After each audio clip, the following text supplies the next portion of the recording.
ಕಪ್ಪು ಜೀರಿಗೆಯಲ್ಲಿ ಇರುವಂಥ ಸಾಕಷ್ಟು ಬೆನಿಫಿಟ್ಸ್ ನನ್ನ ಲಾಸ್ಟ್ ವಿಡಿಯೋಲಿ ಶೇರ್ ಮಾಡಿದ್ದೀನಿ. ಇವಾಗ ರೆಸಿಪಿ ನೋಡೋಣ. ಸಿಂಪಲ್ ರೆಸಿಪಿ, ಕಪ್ಪು ಜೀರಿಗೆಯಿಂದ ಟೀ ಮಾಡೋದು.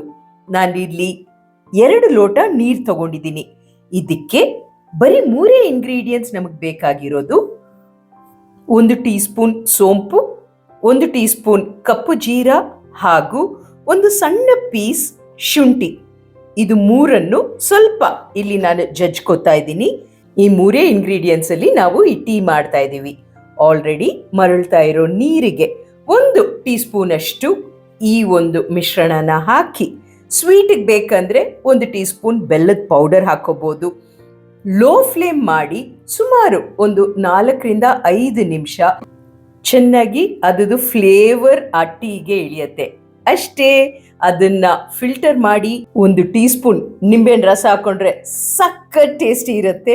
ಒಂದು ಸ್ವಲ್ಪ ಈ ಕಪ್ಪು ಜೀರಾನ ಡ್ರೈ ರೋಸ್ಟ್ ಮಾಡಿ ಮಾಡುವಂಥ ಚಪಾತಿ, ನ್ಯಾನ್ಗೂ ಮೇಲೆ ನಾವು ಗಾರ್ನಿಷಿಂಗ್ ಆಗಿ ಹಾಕ್ಬೋದು ಅಥವಾ ಸ್ಯಾಲಡ್ಸ್ಗೂ ಹಾಕ್ಬೋದು. ನೀವು ಕಪ್ಪು ಜೀರಾ ಯೂಸ್ ಮಾಡ್ತೀರಾ ಅಂದರೆ ಏನು ರೆಸಿಪಿ ಮಾಡ್ತೀರಾ ಶೇರ್ ಮಾಡಿ.